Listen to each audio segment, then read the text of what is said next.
may padasal-dasal pa kayo bago kumain.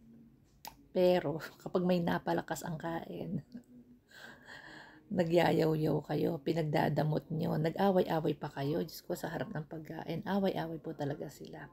Alam nyo, itong grupo na ito, magulo po. Mostly ang pinag-aawayan nila, ang punot dulo is pera. Diba? Gaya naman.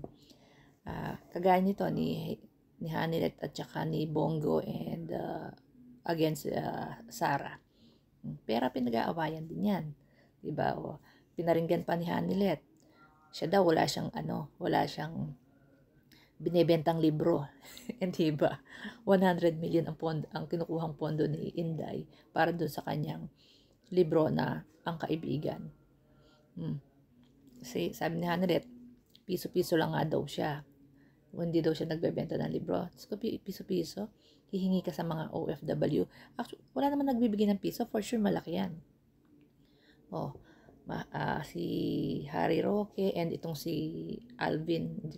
Si Alvin, nag-aaway-away.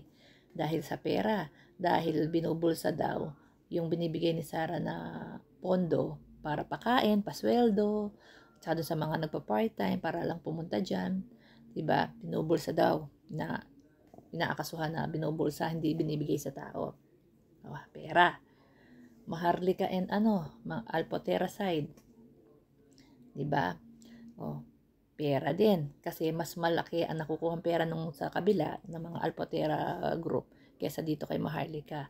Tapos itong sa Maharlika, naghihingi pa pala ng 3 million. Accusation ito sa kabilang side. Ang sabi, naghihingi ka ng pera, milyones kay Amy pero hindi ka binigyan. So anong ginawa ni Maharlika? Kasi nga pera-pera ang nila dito. Ang labanan nila dito. Di binroadcast niya yung sinabi ni yung pag-uusap ni Amy tsaka ni Darrell na nuknukan na sinungaling itong si Inday. Pinagpapasensyahan na lang daw, hindi pinapansin ni Amy. Pera, ang punot dulo, nag-aaway-away ang mga kabit ni Digong sa labas dahil sa pera, dahil itong si Girlie. Yung Girlie na konsehal na jowa din ni Digong. Marami ding hawak na pera ni Digong. Pero pinakamarami itong kay Alpotera. Bilyones. Kaya mas boto itong si Inday tsaka si Baste kay Alpotera. Sabi ng mga DDS, ha? So, ayan. Ganyan po ang nangyayari sa kanila. Isipin mo, hindi nila alam kung paano sila kukuha ng pera sa mga OFW. Pumunta ng Kuwait, nagpa-entrance fee, 6KD kasama pagkain. Diba? Ikaw ang magbibigay ng serbisyo, tapos magpapa-entrance fee ka. Maharlika and Roque, nagpa-entrance fee, 39.99 euro. Entrance fee, para saan? Para bastusin ang administrasyon, siraan ng Pilipinas, gagawa pa kayo ng tiyan, tuturuan nyo pang maging bastos yung mga tao, maging balahura, maging walang hiya, yung respeto sa sarili, parang mga bata. Ganyan naman ang ginawa ni Inday sa Kuwait, entrance fee, 6KD, maririnig mo, paninira sa Pilipinas, flood control daw.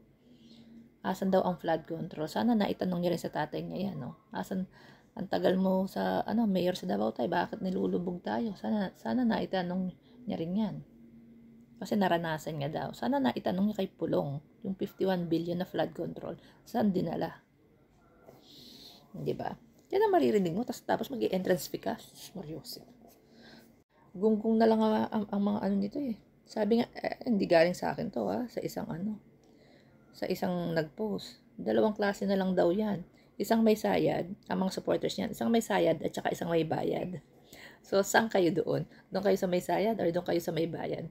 So, kung ako tatanungin mo, doon na lang ako sa may bayad. Kikita pa ako. Yun naman nangyayari sa mga vloggers nila